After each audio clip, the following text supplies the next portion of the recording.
Hello Internet, and welcome to my live reaction for One Piece Chapter 1043. When we last left our heroes, the CP0 guy was going to go reluctantly deal with his orders to kill Luffy, but he was briefly stabbed by Drake. It didn't do much damage, and the CP0 guy was still able to, survive that fairly easily, and take Drake down. Meanwhile, we get some more bits of the Fire Festival going on, and then we're back to Luffy Kaido. Things are really ramping up.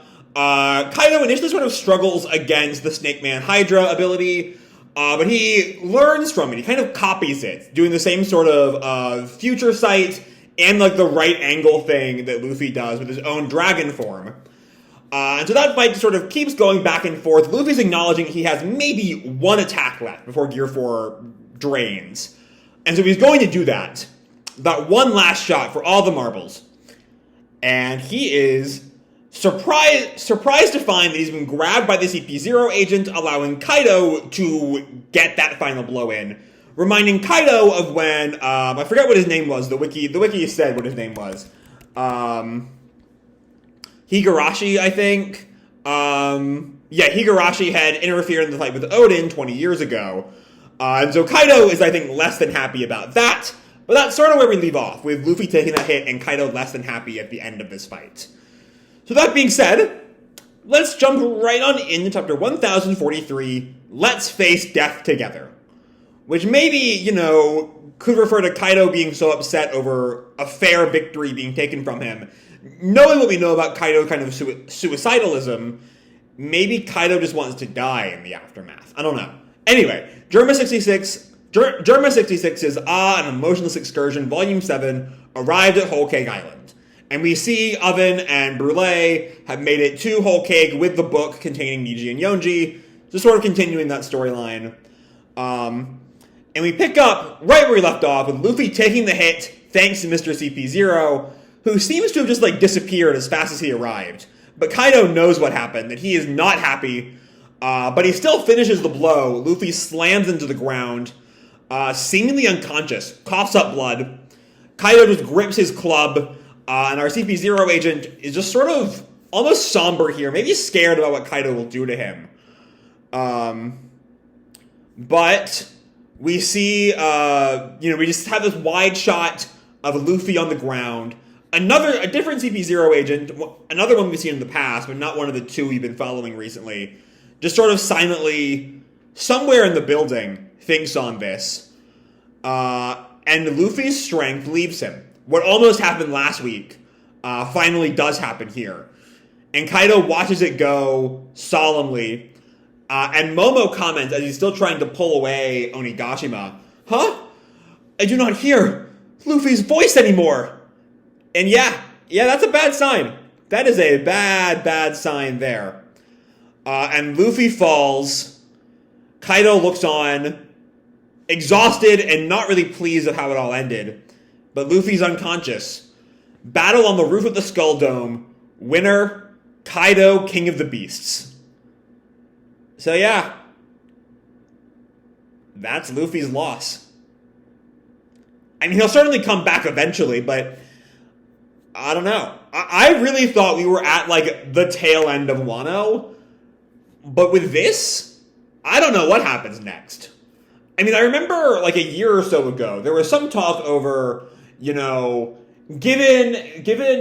the way the arc is sort of styled in its, act structure after Kabuki Theater, could there actually be 5 acts to Wano instead of 3, like we've kind of been assuming? And given how long Act 3 has been, I sort of figured that, this would be the end. But if Luffy is really done here, I don't know. But anyway, Kaido, just, full of rage, addresses the CP0 agent, who's still there. So you're prepared for what happens next? And CP0 sort of, lowers his hat. Kaido raises the club. We see he's, crackling with electricity. And we just hear the boom, as Kaido has presumably just killed the guy. Though we don't quite know, of course. As more rebel falls into the floor below, affecting the Beast Pirates, and the same CP0 agent from earlier watches from another room, and he sort of tips his hat to his fallen comrade, I think. As one of the samurai calls out to Kawamatsu, "Look out, Kawamatsu! The ceiling is collapsing!" And Kawamatsu just looks up, maybe in some way sensing what's happened to Luffy. But he's focusing. There are still thousands of our comrades inside the building. We are up in the sky. There is no water here. There is nothing we can do to stop this conflagration. I beg of you, leap out of there. There is no glory in being burned to death. Who's he talking to, actually? I can't quite tell. Are there maybe beast pirates up there he's talking to, or is he talking to his own comrades? I can't really tell. But some beam strikes behind him. Some of the samurai are hit with it. I'm not sure what it's supposed to be. It might just be Kaido raging. Maybe the let's face death together is just Kaido so upset about this defeat, he's taking everything down with him or something. But anyway, one of the samurai reacts, "What?" as he looks up, and yeah, it is Kaido who's just raging at this point. "Master Kaido!" And Kaido calls down, "Where is your leader? I must have Momonosuke surrender. Straw Hat Luffy is dead. If anyone else wishes to challenge me, step forward." Okay. So I don't believe Luffy is dead, of course.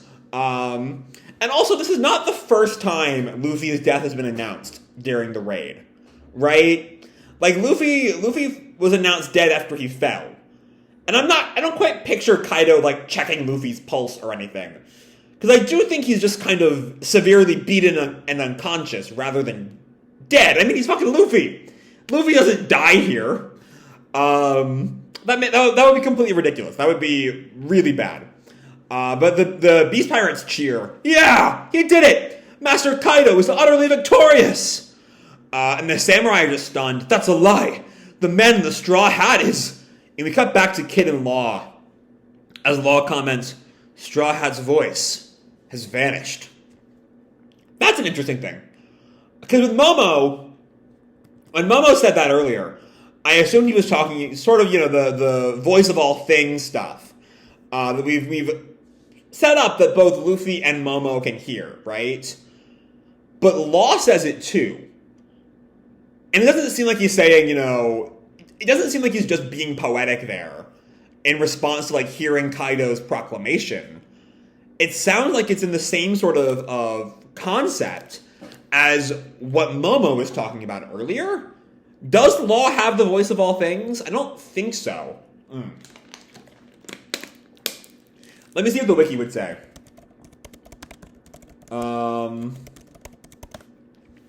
Let me see. No, all the wiki says is Luffy, Momo, the Three-Eyed Tribe, Roger, and Odin. So not quite sure what exactly, I mean, maybe he is just being poetic, I suppose. I don't know. I just don't know there. But anyway, Kid just sort of grabs his face. "It was a short-lived dream." And Law comments, "This is cold, brutal reality. There's nothing left in the tank." And yeah, as I sort of said in the aftermath of Big Mom's defeat, if Luffy falls, there's nothing Kid and Law can do at this point. There's nothing really anyone can do at this point. There's no one... there's no even, team that could go toe-to-toe with Kaido. Maybe, if all the Straw Hats working together could maybe do something, but even that's kind of a stretch. Even if it wasn't a stretch, Zoro's down, Sanji's basically out, so it would be like the Straw Hats sans monster trio, and without them, there's no chance against Kaido. Though maybe that will end up being how Kaido falls eventually, is sort of the Straw Hats all working together in a future fight. Anyway, Chopper reacts, "Wah! Luffy got beaten!" And then, I'm not quite sure... Oh, I think this is Usopp and Nami, maybe? Because we see someone says, "Hey, don't go out there!" And then what I think is Nami going by the next panel and sort of the staff she's holding. "You want to let him get away with that? What is that overgrown snake talking about? Keep your preposterous lies to yourself." And Tom is just crying, "Big bro!" And Nami snaps, "There's no way Luffy lost. Of course he's not dead. That's ridiculous." And Kaido just notes Nami and almost commends her. "Well, at least one of you has moxie." And Nami just keeps on shouting, "You're a liar! I don't believe you!" And Kaido readies his next attack and shoots a blast breath at Nami, and Marco saves her. "Get back! and uses his flame powers deflect Kaido's attack. And Marco yells at her, "Don't lose your composure, not before it's all over." And Nami just cries, "Luffy," and just stunned. She's just stunned, I think, at this point. And Kaido goes on, "Onigashima will soon land upon the flower capital, as originally planned. Unlike Orochi, I am no pushover. This entire country is one gigantic weapons factory. Women, children, I'll use them all. Everyone here is a slave. When you tire and fall apart, you'll simply die. It's all your life is worth. And there are always more replacements. You dared to fight back against me, and you have earned my wrath. This is what it means to lose a war. The cost of your defeat is your freedom and hope." And one of the samurai just panics, "No, please, no, not my wife and children." But, I don't know, let's take a moment here. Because for all Kaido seemed to be invested in this sort of honorable duel with Luffy, he hasn't really reacted like I kind of expected. When it comes to that honorable match being taken from him. I mean, I guess he did, take out the CP0 guy who caused the whole thing. But he's sort of accepting the victory as kind of hollow as it is, but it still is his victory. There was a great comment I saw in my last video. And I'm going to see if I can pull up real fast. From Francisco Pedraza that says, "With the whole speech about winning means no reason, it's just winning, I think it doesn't just apply to Wano, but also to Kaido himself. He claims that winning is winning, but we can see on the last page that Kaido himself is shocked and distraught that not only has CP0 intervened in the battle, but also robbed him of a glorious and honorable victory. It happened in this fight with Odin, and it still haunts him to this fight. Even though he talked about a reasonless victory, he is hypocritically still bothered about how he won." And I think that's kind of what we're seeing here is sort of the thing. Or maybe it's sort of a counter to that, because he's saying he won regardless of the reason. And at the very least, I think I'm kind of predicting it's at least a bit of an act. He's acting like he's perfectly fine with how this fight ended. Even if he's really sort of angry about it. He's not really letting anyone else see. He's accepting the victory as it is for now. I don't know. It's an interesting place Kaido is in. Because, again, for all he's wanted this big, epic fight, that was taken from him. And he sort of has pushed that to the back of his mind for now, I think. Which, to be fair, is kind of what he did when he killed Odin in the first place. He didn't, act, or how do I phrase this? He didn't start downplaying his own victory thanks to Higurashi. He still sort of claimed ownership of Wano. So it does sort of echo what happened there as well. I don't know. Anyway, moving on. "Bring Momonosuke to me. The battle is not over until I deal with him." And then we see the Beast Pirates are kind of taking this opportunity, now that Kaido has won, to go after Kid and Law. Hey, now's our chance! Take down Kid and Law! They're both on death's door! And Kid and Law are unable to really move at this point, and the Beast Pirates just keep on cackling. "You might have beaten Big Mom, but Kaido was always the ultimate adversary." But then the Kid and Heart Pirates intervene, as the Beast Pirate yells, "You guys never stood a chance!" And the other pirates step in to protect them. Protect the captains! And then we see Nekomamushi and Carrot. And Nekomamushi tells her, "We gotta get up there. Come on." "Yes, sir." And we see this "Mrawr" of a roar from Nekomamushi.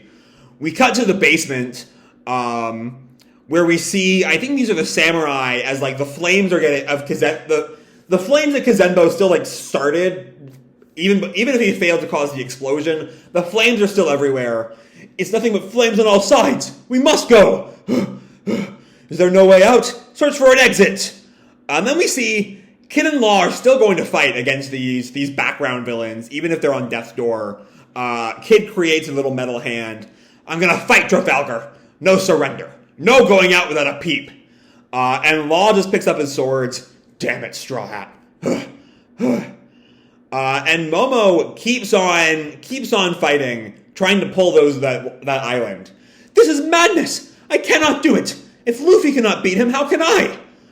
Oh no, he's I think Yamato is trying to tell him to fight Kaido. You have to fight, even if you know it ends in death. Isn't that what a samurai does?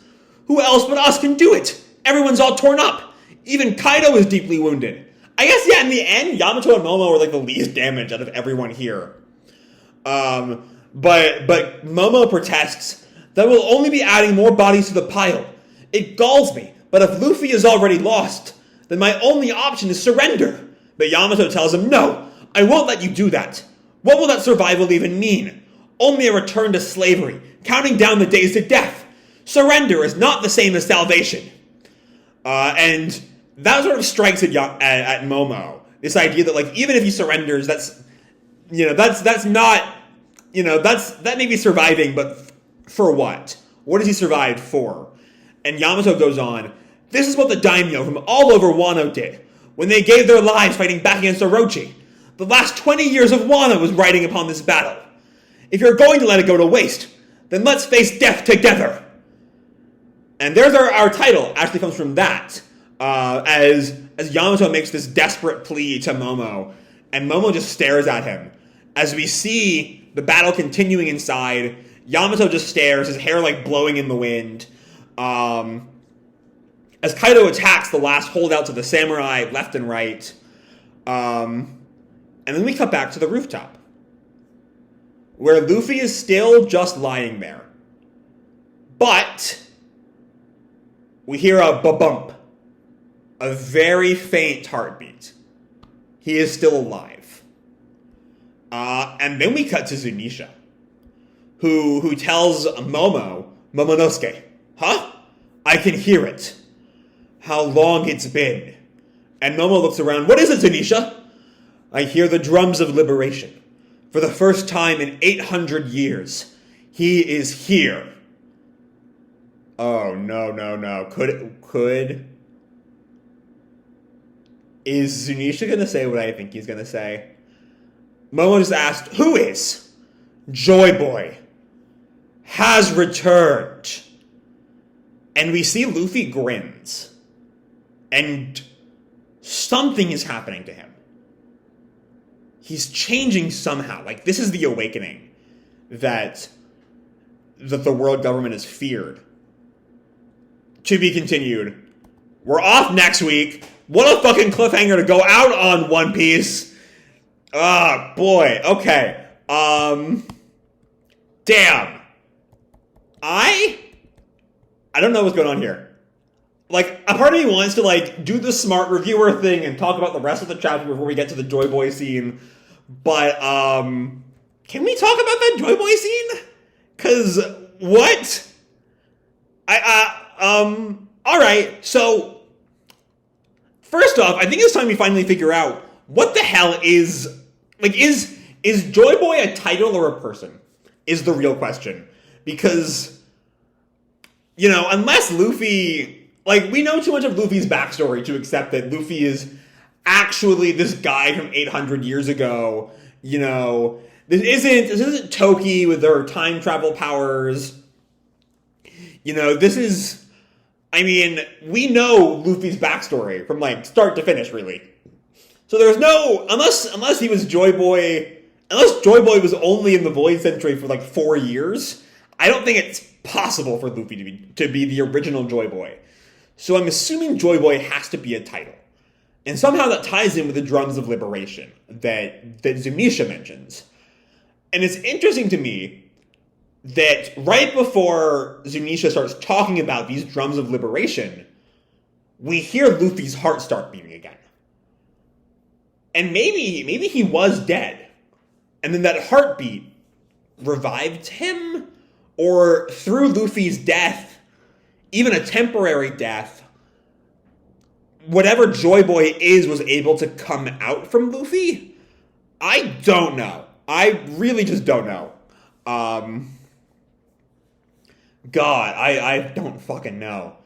Good lord. And that has to be whatever the awakening of the Gum Gum Fruit is what's happening to Luffy right there.